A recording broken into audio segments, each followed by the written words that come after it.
People call this ravine the Chija River. Over more than 700 years, various races of people have migrated through here, and over time, they have created a multi-ethnic area. Since the Qing dynasty's rule from 1644, the Muslims have become the main inhabitants of this ravine. Only the name Chija River is left to remind us of the early Tibetan Chi tribe who lived here. Lama Dundab, who was named the 14th Dalai Lama, was born in Daksi village in Chija River. He was the son of Tibetan peasant Chicho Tsening and his wife Deji Tsening. Many believe that Chija River was a traditional Tibetan residential area. However, it's hard to tell the Tibetan residents here from other ethnic groups today, other than by their religious beliefs.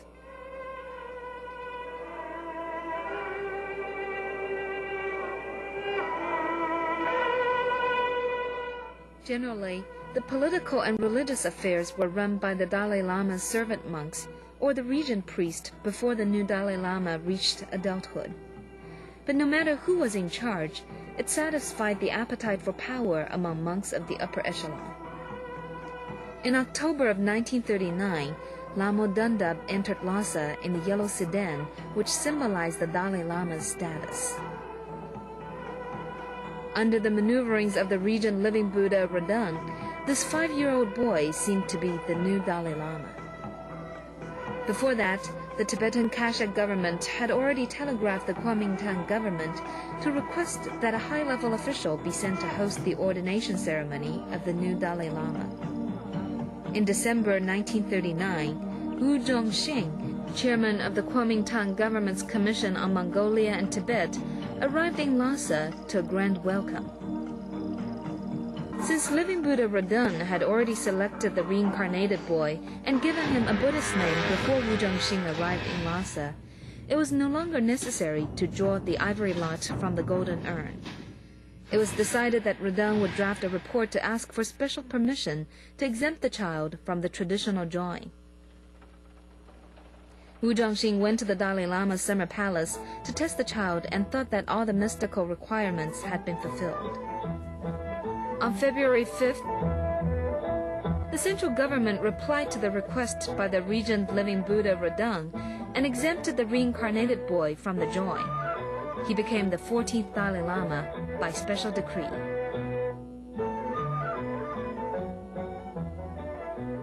After the ordination ceremony, the reincarnated boy Lama Dundab became Dalai Lama Tenzin Gyatso.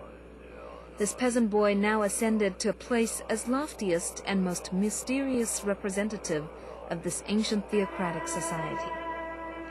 He was surrounded by old men who devoted themselves to guarding the theocracy and their power. According to the agreements for peaceful liberation of Tibet, nothing was changed of the feudal slave system practiced in Tibet. It's a theocratic medieval social system. The production tools and the production styles were extremely backward, and the labor and production efficiency extremely low. In the Lhasa River Valley, with its mediocre natural conditions, the harvest of barley was only 8 to 10 times the amount of the seeds planted. Under such circumstances, the ranch economy, which highly concentrated both land and labor, made it easy for the ruling class to grow wealthy. That's why wherever the Kashag government's power could reach, nearly all the land belonged to the ranches, and the ranches belonged to the temples, the nobles, or the Kashag government. They're termed the 3 major masters in Tibetan tradition. Most of the common people were forced into the ranch system as serfs and performed collective labor.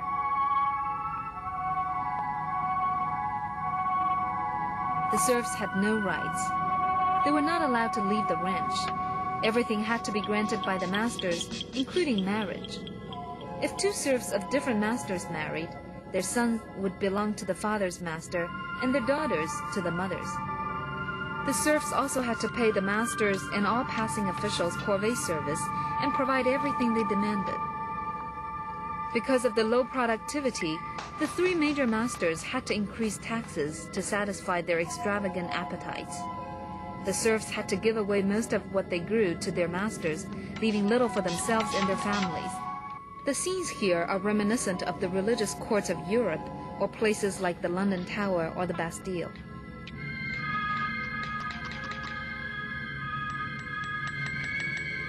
This is a wooden log for 4 prisoners' feet. They could only lie on the wet ground. The documents and files kept in the Tibetan archives can help us understand that society.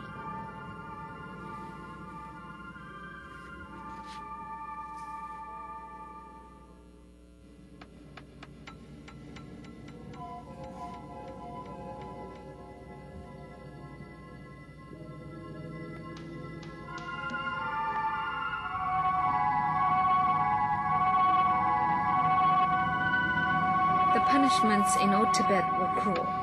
The officials often used means such as amputation, cutting wrists and ankle tendons, gouging eyes, and cutting out tongues.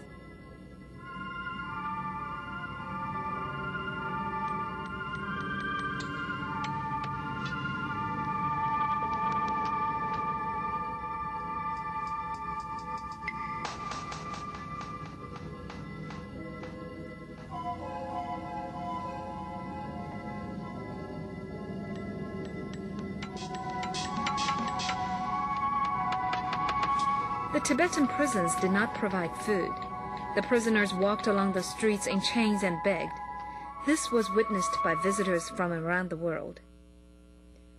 Naturally, the central government officials who witnessed this wished to change the cruel system. However, according to the 17 agreements, they could only wait for the autonomous reform of the local Tibetan government led by the Dalai Lama. The Dalai Lama and Panchen Lama went to Beijing for the First People's Congress in 1959.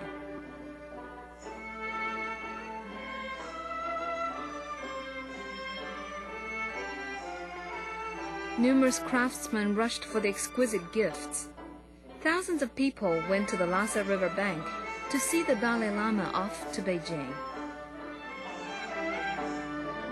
The Dalai Lama and the Panchen Lama finally reached Beijing after flying on an airplane and riding a train.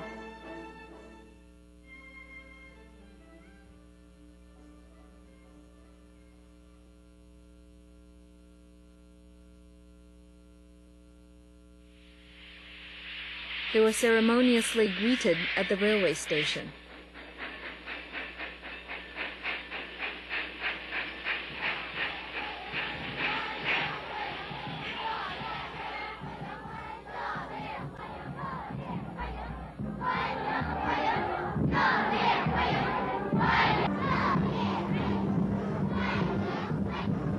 In Zhongnanhai, the Dalai Lama met Chairman Mao for the first time.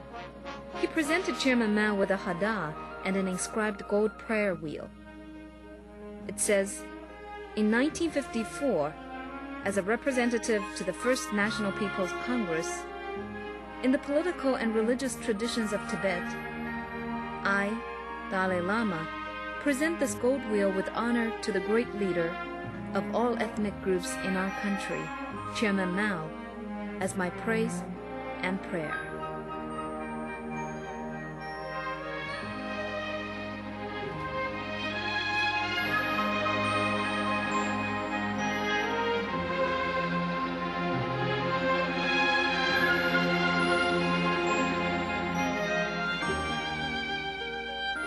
During this period when he was in Beijing, the Dalai Lama met Chairman Mao on numerous occasions, and the two exchanged views. They seemed like close old friends. At the First National People's Congress, the Dalai Lama and the Panchen Lama each made speeches.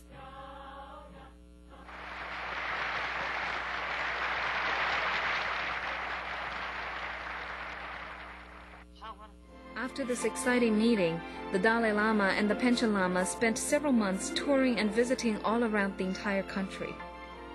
The inland was indeed richer and more advanced than Tibet. The young Dalai Lama, who was fond of mechanics, repeatedly expressed his intention to mold Tibet into a place as prosperous as the country's inland.